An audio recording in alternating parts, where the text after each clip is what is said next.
Ryan Richards, welcome to the WP Minute. Hey, thanks for having me, Mr. Matt. Last time you and I chatted on the airwaves, it was the Matt Report. Yeah, it's been a minute. It's been a minute. You are. Yeah. Actually, you know what? While we're here, let's do the most professional thing and Google when the last time you were on the Matt Report, which is a podcast I've been doing off the cuff lately, just, chatting about things.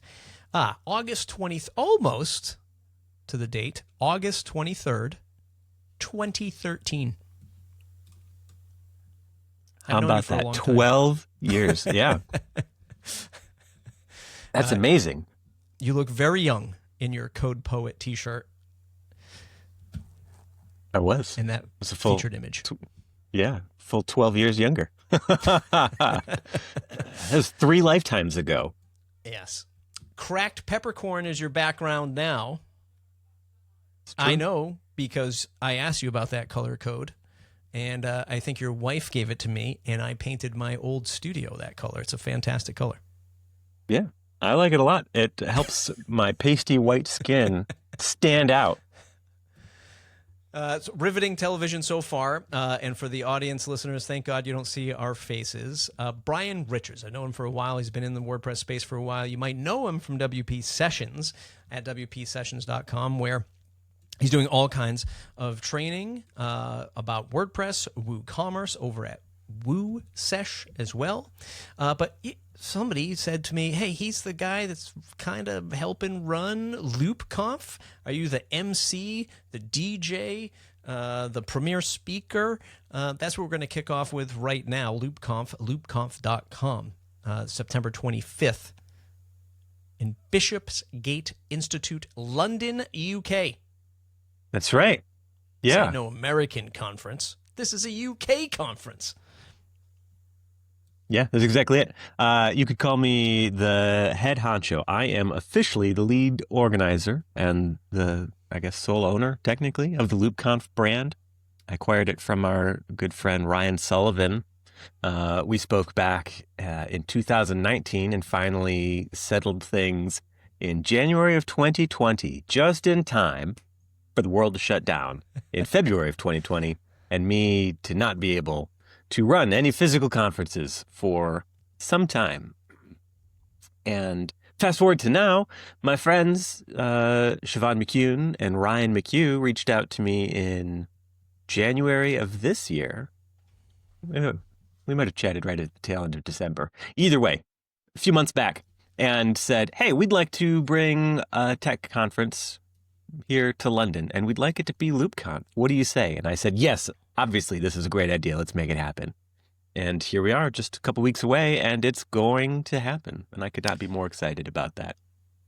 Talk to me about acquiring something and then sitting on it for many years and how that makes you feel.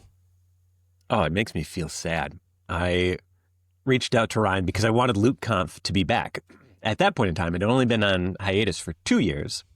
And I know from having been in and around events for, 15 years at this point, that events are not a moneymaker. And so if you're a business who wants to host a conference as a way to increase your profits, it is not going to do that by itself. But the knockdown effects of doing so could. But if your business is not in event production, it's a bit of a fool's errand. Find someone who does event production, partner with them to make an event, and then you just get to enjoy the fruits of the event existing without having to do all of the work. I happen to like doing that work.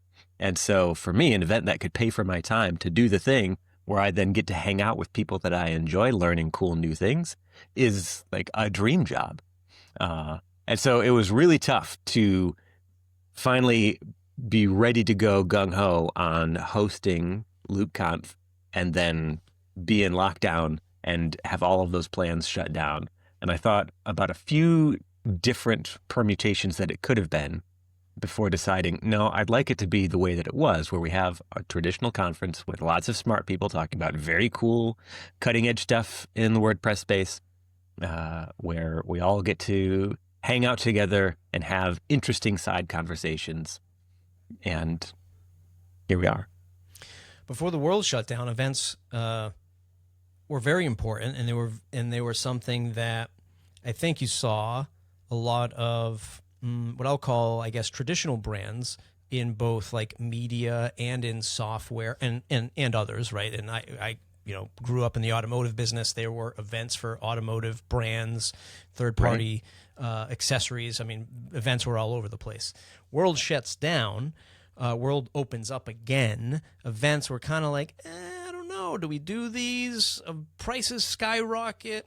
But events are very important to, and I want to pull on that thread where you said, like, hey, if you're getting into the business of events, you're not going to make a ton of money.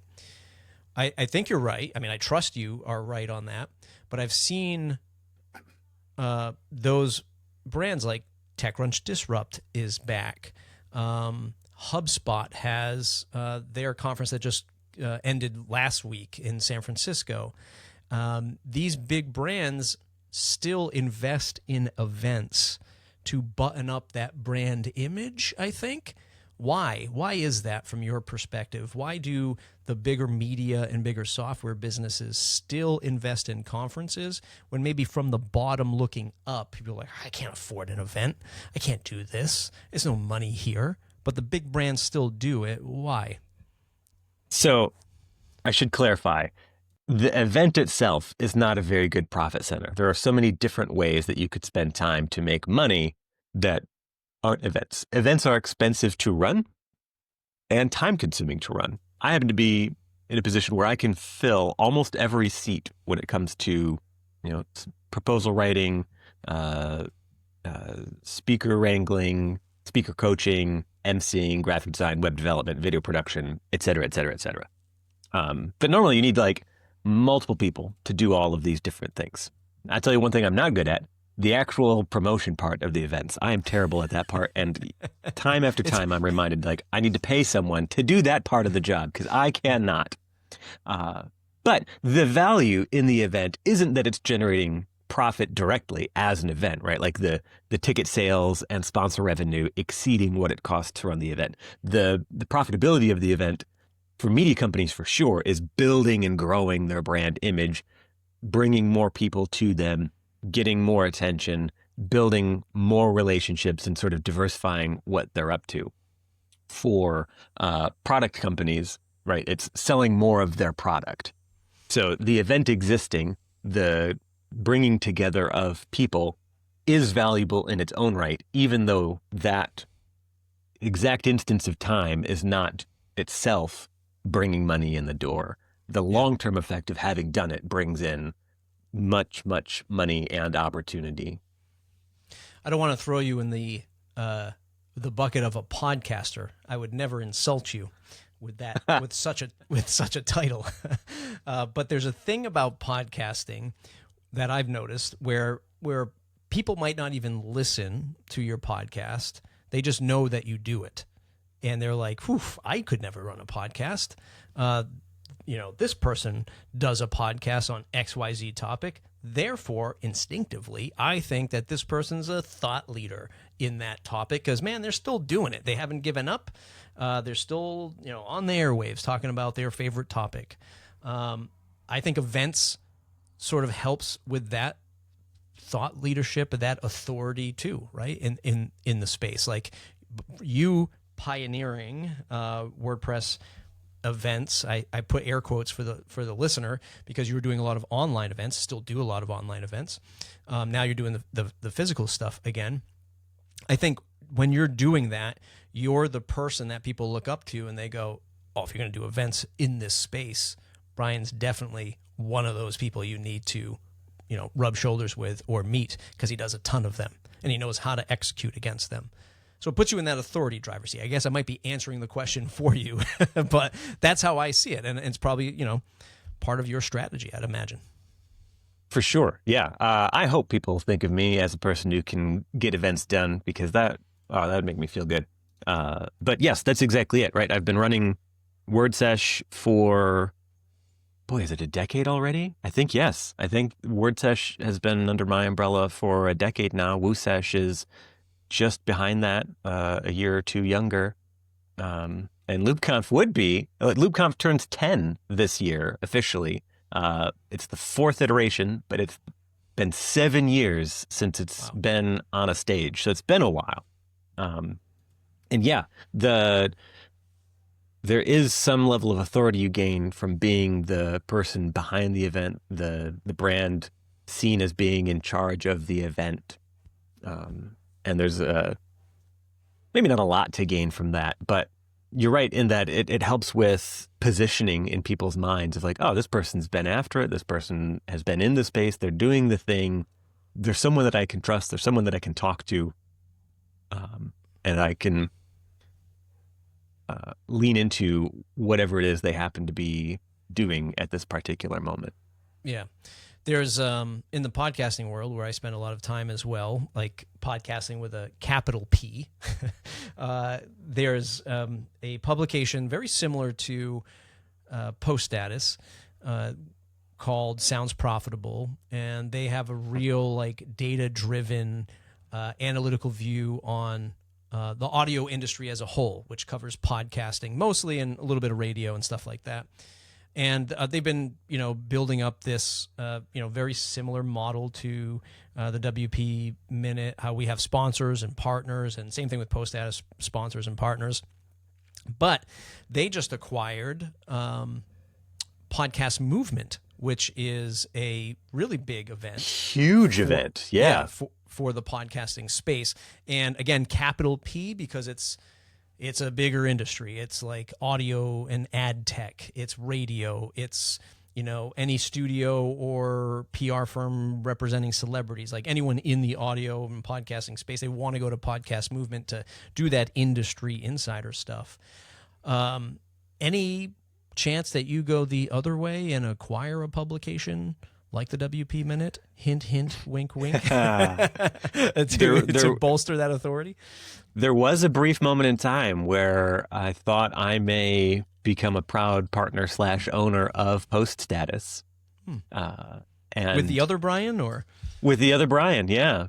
Before Krogsgaard made his exit into the sunset, there was just like a brief period where we were like, should we do this together? Should I buy you out? Yeah. And then our good friend Corey Miller swooped in. He's like, actually, I would like to do this. And then he brought in Yost, and Yost said, I would like to do this. And I, now multiple years removed from almost being in that seat, went, that is a much better direction for that to have gone. They have been far better stewards of that than I would have been. But yeah, it makes sense for some of that consolidation to happen, for one of the biggest brands in podcasting to buy one of the biggest events. It is almost surprising now that you say it that they weren't already from the same organization. Yeah. There's no breaking news here, folks. Not yet, anyway. Not yet, anyway. But how do you? I know it's like kicking off.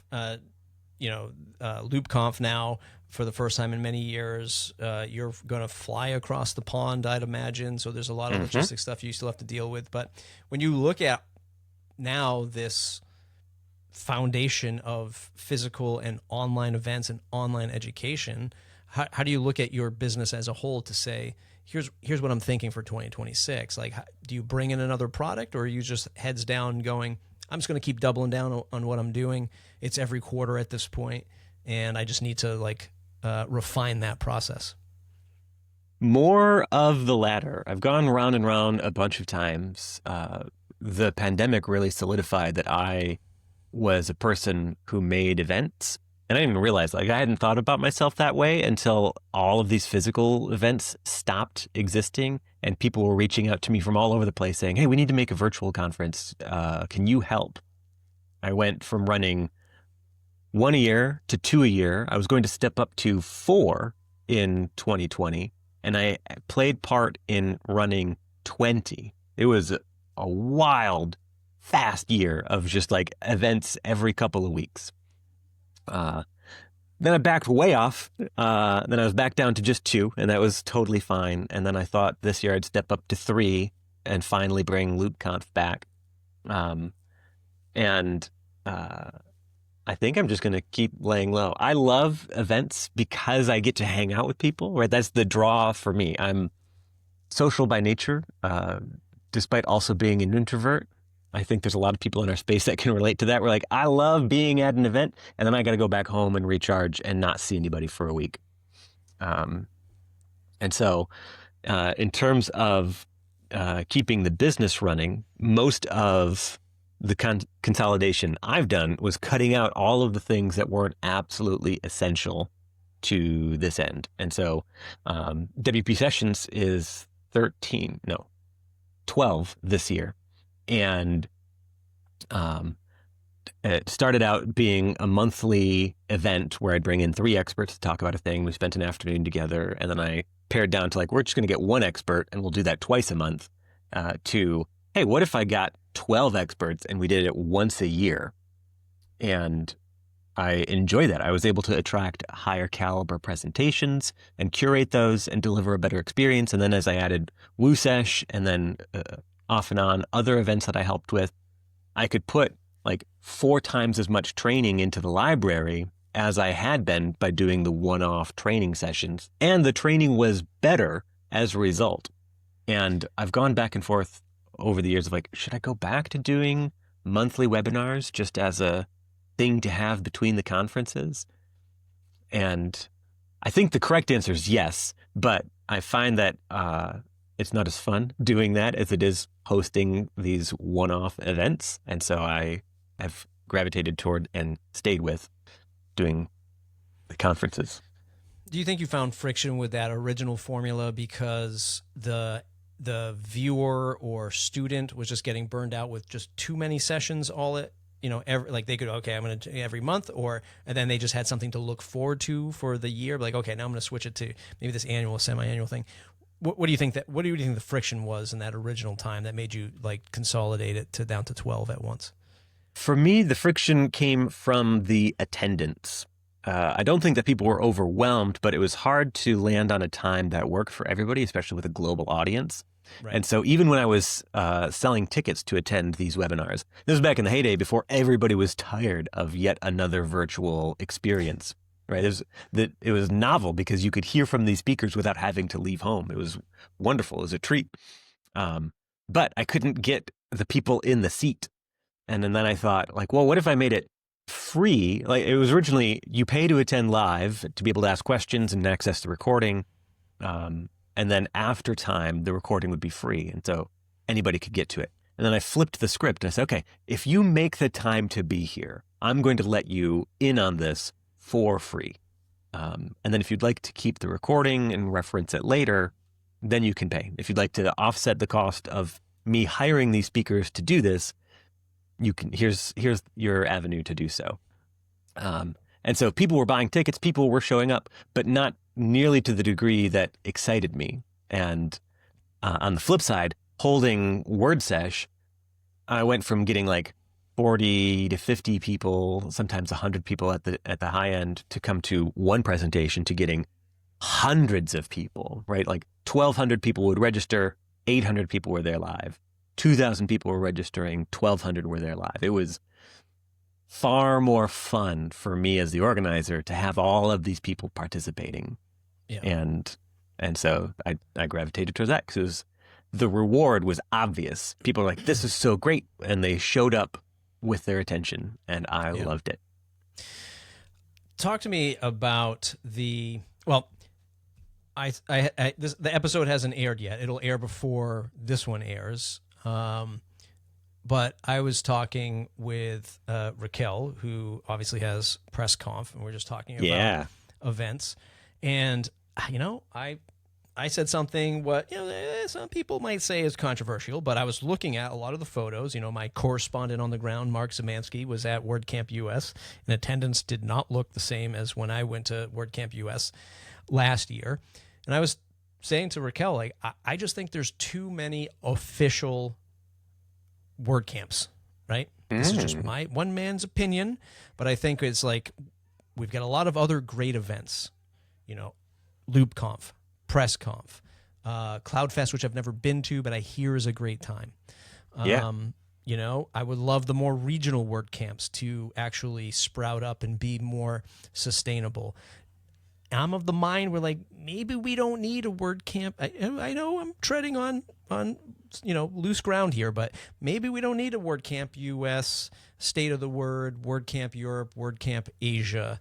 You know, that's 4 or 5 official WordCamps a year, and then these regional events nobody's going to care about. And now everyone has to sit back and go, okay, everything's expensive now. Like, do I do a LoopConf? Do I do a PressConf? Do I do a CloudFest? Like, how do I manage all of this stuff? Maybe too much coming from the official mothership. I don't want to roll that grenade over the table to you, but I'm going to. What do you think, I appreciate that. organizer?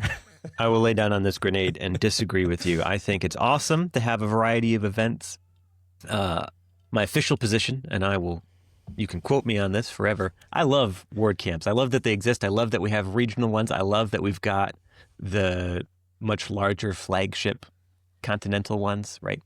I enjoy them. I think there are a number of factors at play that are stopping us from attending events in droves currently.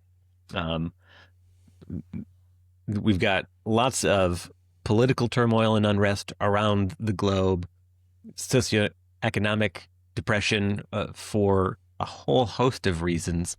But also, in general, events themselves have been broken since the pandemic. And I've only been to one WordCamp since WordCamp US in 2019, and that was WordCamp US 2024. And there are a few different reasons for why this is, but I would say, broadly speaking, there are 2 types of people who are coming to conferences. There are the people who are going because they're interested in the talks, primarily, right, the educational material, the ostensible reason that the event is happening. And then there's the people who are going for the socializing, the networking, the being together in the same space with people in their peer group. And before the pandemic, you got both of those people all of the time together at the event. And there were always people in the room and there were always people in the hallway track.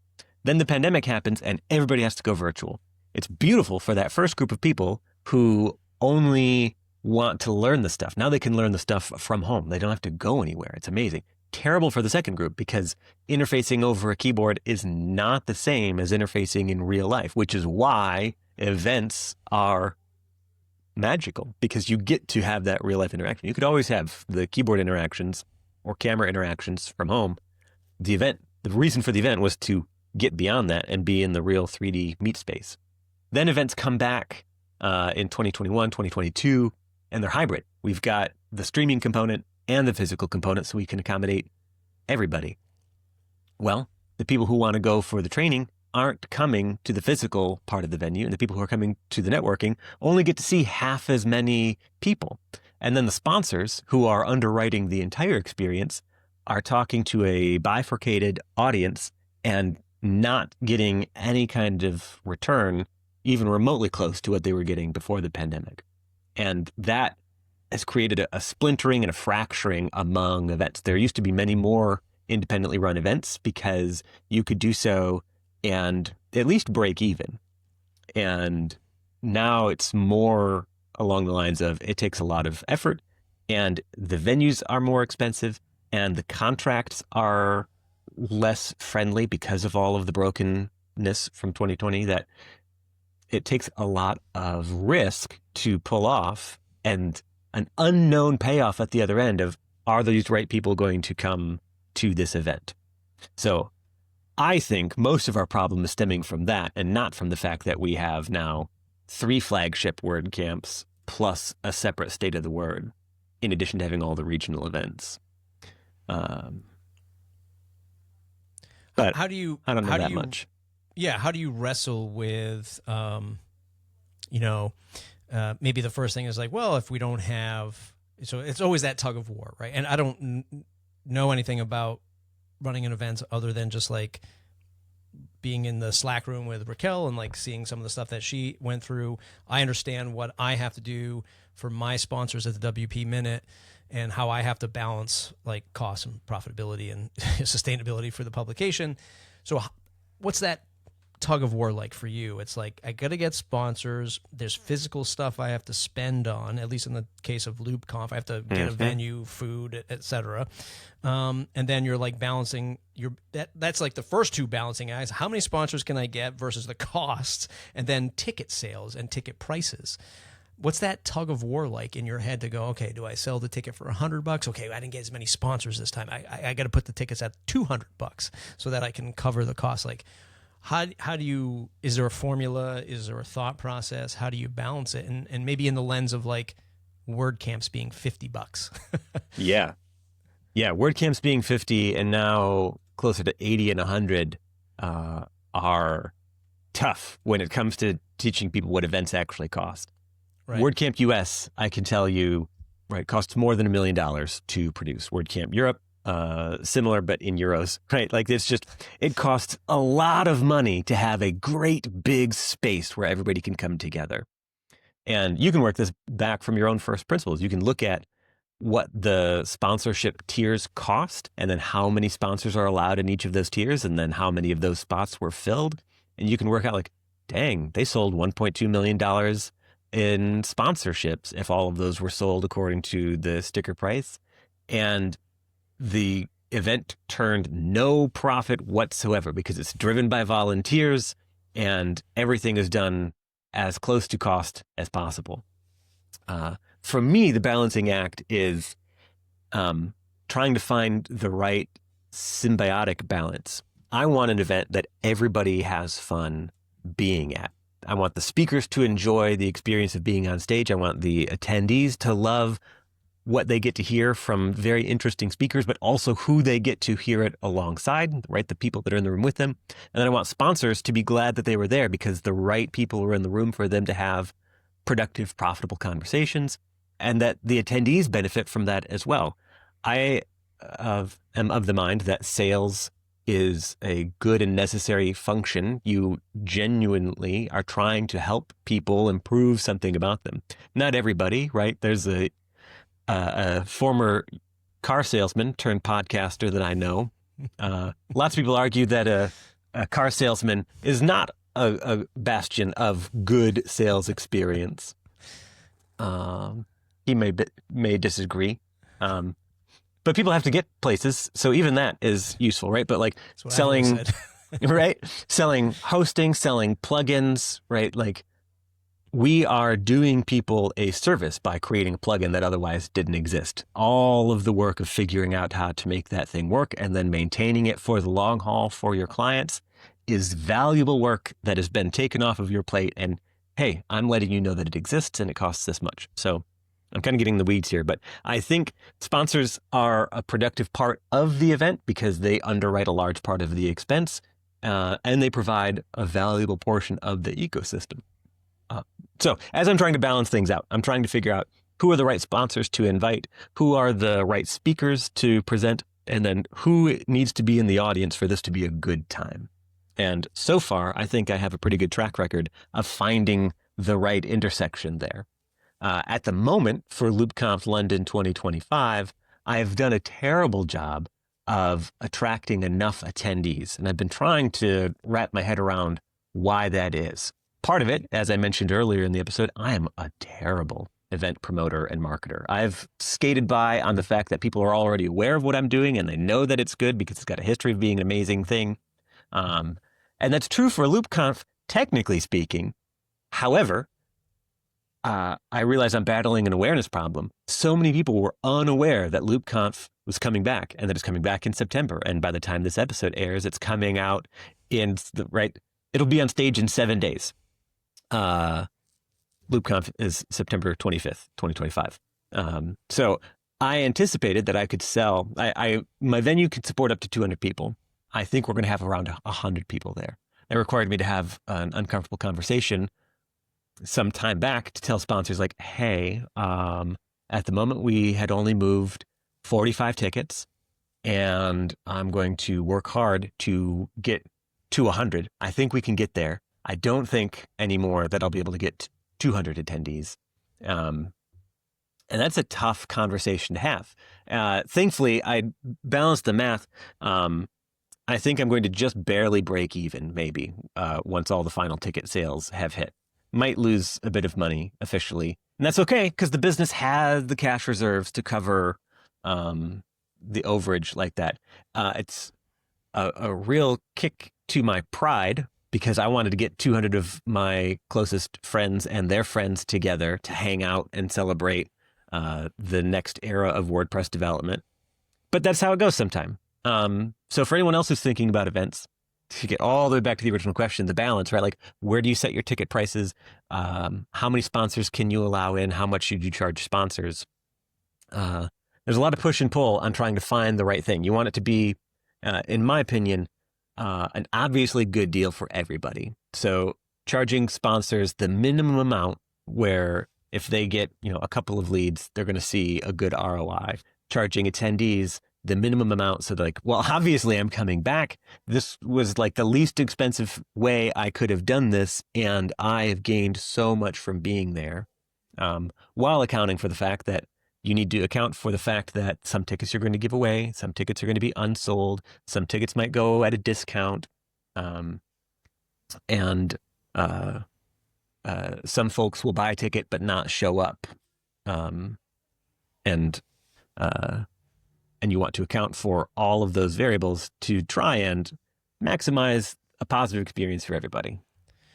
Something that I watch really closely in the WordPress space is somebody who used to sell cars, started a WordPress agency, and then started a podcast, and is trying to build a business, a sustainable business out of a podcast. And what I mean, or a publication at this point, is how I refer to it as. Yeah. Is me not just the one who does all the work, right? I'm not the one who is not the only person on the microphone anymore. I'm not the only one on video. I'm not the only one writing blog posts, newsletters, etc. How can I turn this into a business that lasts? And quite often, what I analyze in our space is, well, a few things. One, it's very easy to become a content creator. It's very easy to become one, to start publishing. And I encourage everyone to do that. It's much harder to keep it going. Yeah. Right? Like, especially if you're trying to monetize it and pay for the cost, get a little bit of profit at the end, reinvest, or just, add it to your life. And then grow a team and forget about it. It becomes very much more difficult, as you probably know. It's a very difficult space, I think, that we find ourselves in. And then people just get burned out in general. Our audience, our customers, get burned out from the drama, the use of WordPress. They find another shiny object that they want to move on. And we're caught in these crosshairs of like providing value to sponsors year after year and trying to like pull people back in. Like, no, come to my event, listen to our podcast, take our course. And then you're always battling that. The WordPress space, for as big as it is, it's tiny, that attention that we get, in my opinion. I don't know if you see it the same way, or if you have words of encouragement for other content creators to survive this space, but it's something that I'm always battling with the WP Minute. It's why I've kind of shifted gears away from like news coverage. I have found it to be too stressful for me personally when I have a day job and a family. And I found that the attention for that kind of content is really hard to close the gap on. Yes. Capturing and holding attention is probably the hardest thing anyone can do in any industry, because we are fickle creatures and our attention spreads wildly and changes over time. So a couple of things. First, advice for people who want to get into something like this. I encourage you to find something where you enjoy the process of what you're creating, not just the end result of the creation, but the process of creating it. I've heard other artists talk about this, like with regards to painting. It's one thing to want to have a very nice painting at the end, but if you don't enjoy the act of painting, you will not want to keep at it. it's nice to have a very well-produced podcast to point to and tell people that you've made. But if you don't enjoy the process of recording the podcast, to some degree of editing the podcast and promoting the podcast and talking about your guests that you've had on the podcast, or whatever if you're a solo podcaster, whatever the material is that you're podcasting about, you will not keep with it, because if the process is not enjoyable, it doesn't matter how awesome the end result is, you will quit doing it.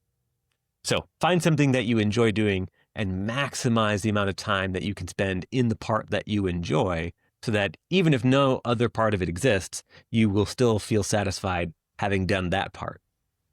And then for things like where we're producing media to be consumed, find systems and processes to minimize and automate or delegate as many of the unpleasant parts as you can. Even if they're not saving time. A lot of people bag on automation because like, wow, I'm going to spend as much time making the automation as I would doing the thing. That's true, but now you don't have to do the thing anymore. And for something like automatically trimming a video and putting the bumper at the beginning and the end for you and kicking that out, if you no longer have to do that, even if it took you 2 hours to set the thing up to do it, and it only took you 4 minutes per episode, that's 4 minutes of friction that you've removed from every single episode that you're producing. And it doesn't matter that it cost you more time to make the thing, because now you are more inclined to do the thing over and over and over and over again. And then the other part is, how can you hold someone's attention? And I'm afraid I don't have as concise an answer or as beautiful a platitude for that. It changes over time, because you change as the person producing whatever the thing is, and the audience changes in terms of what they're interested in and how they want to spend their attention, right? We have been in the WordPress space, you and I, for a while. I found it in 2007. I think you were right along there, right? 08, 09, maybe you were there with me in 07. Right. So we've been around a while. The things that were exciting to me at the beginning of that journey are no longer the things that are exciting to me now. Back then it was like, oh my gosh, look at this plugin. Oh man, here's another problem that has been solved for me. Oh, this is so great. Wow. Did you see how they designed that site, et cetera, et cetera, et cetera. Now, this far removed, I'm very interested still in the solving of problems, but the what and the how of solving that has changed dramatically. It's no longer like, oh, let's get you the right contact form plugin so that these submissions can come in. It's what needs to go on your site. Where is this contact form going? What is your end goal? Oh, you want more customers. Well, sure, having a website with a contact form is great, but you need like a very specific landing page. And you also need a strategy for getting people to find that landing page. And then you also need to have the right things to say to them before, during, and after all of those interactions. Let's solve those problems. WordPress is still part of that, but the focus isn't on here's how I'm building this particular thing. It's here's how we're solving your problem. And thus the conversations that I have and the things that I'm reading and the ways I'm spending my attention have changed radically over this career. Yeah. So part of that's growing with your audience to keep serving their needs as they evolve. Part of that is just continuing to find people if you want to stay in one spot, right? Finding people who are entering that part of their journey. So they're not with you the whole time, but for the time that they are with you, you are maximally meeting their needs. Sort of like being a college professor. Yeah. I want to close it out with this last question here. I'm wondering if you've gone through any experience, and maybe not, because kind of like LoopConf is like just getting some legs again, and or maybe you have with like some of the online events that you're doing. The question is, how have you seen, or how do you think about the outside world coming in to support and sponsor events like yours? I often think like, why doesn't anyone want to sponsor the WP Minute publication if they have accounting software or Airtable, for example? Like, Right. Developers want to use Airtable. Why shouldn't they be, sponsoring LoopConf, right? I'm just curious how you think about, because I think like folks like you and I, again, I'll throw Ray into the mix because I know she does raises sponsorship money as well. Like we're always looking internally at like the big WordPress ecosystem, but also small WordPress ecosystem at the same time. Right. How do you think about getting those outsiders coming in going, hey, Airtable, hey, Google, how about, sponsoring us, or maybe even other smaller SaaS-based businesses or software businesses to sponsor WordPress media? I'll just throw it at that. I think it's brilliant, and we should be doing more of that. I think part of the limiting reactant here is our own networks for being able to have those conversations. You and I, and now Ray for many years have cultivated these relationships within the WordPress space to be able to have the sponsorship conversations with these folks. For people like Airtable, yeah, they would absolutely love to talk to our audience because our audience would also benefit from using Airtable. I think that's a great relationship to set up. They're not thinking about us because they have a far broader reach that they're trying to get, right? Like they're after everybody. And we don't have a relationship with the right people in those organizations. And thus those conversations never happen. I think it's worthwhile. And the question reminds me of, I forget who it was that was talking about this. I've got a degree in photography, and that is only relevant in conversations like this where I bring up that it exists. But somewhere in my history, someone mentioned like, don't go to like photography meetups where you're surrounded by photographers. Go to real estate agent meetups, because you will be the only photographer in the room and all of them are looking to talk to a photographer. And that was brilliant to me at the time, to go and be surrounded by the people that you're trying to attract rather than being surrounded by your peers, right? Finding, in this case for those brands, finding a conference that has the exact categories of people that you serve, but aren't at an event about your thing and thus being exposed to all of your competitors. Another very good example of this was one of the earlier Pressnomics events where I think it was an accountant that they hosted to just talk about, hey, have you considered what it's going to look like when you retire from being in this tech industry? Like, oh my gosh, this is something that all of us need to be thinking about. You have nothing to do with WordPress specifically or the business of WordPress specifically, yet everybody in this room who has a business related to WordPress should be having this conversation and hearing what you have to say. I love if more opportunities like that were to exist and occur for us in the WP media space. I bet if that accountant was following Josh Strebel's Instagram, the advice would be slightly different than if you're watching what Josh has been up to since semi-retiring Yes. from Pagely. And Pressnomics, of course. LoopConf. We're going to get this episode out. I'm going to get it out on Tuesday. So 13, 14, 15, 16. It'll be 9 days away, right, from when you are on stage. Tickets will probably still be on sale. Maybe too late for those booking travel, but those of you in the UK, you can still buy a ticket and go. If you're in the UK, you can still buy a ticket, and you should buy a ticket, and you should come and hang out. And if the cost of the ticket would be the only thing stopping you from attending, reach out to me. You can send an email to hello@loopconf.com or brian@wpsessions.com. They come to the same inbox. I will make sure we will find a way to get you to this event. Don't let the cost of the ticket be the thing that stops you from experiencing this incredible event. LoopConf.com. Get your tickets there. Brian, thanks for hanging out today and chatting about what you've been up to. My pleasure. Thanks for having me.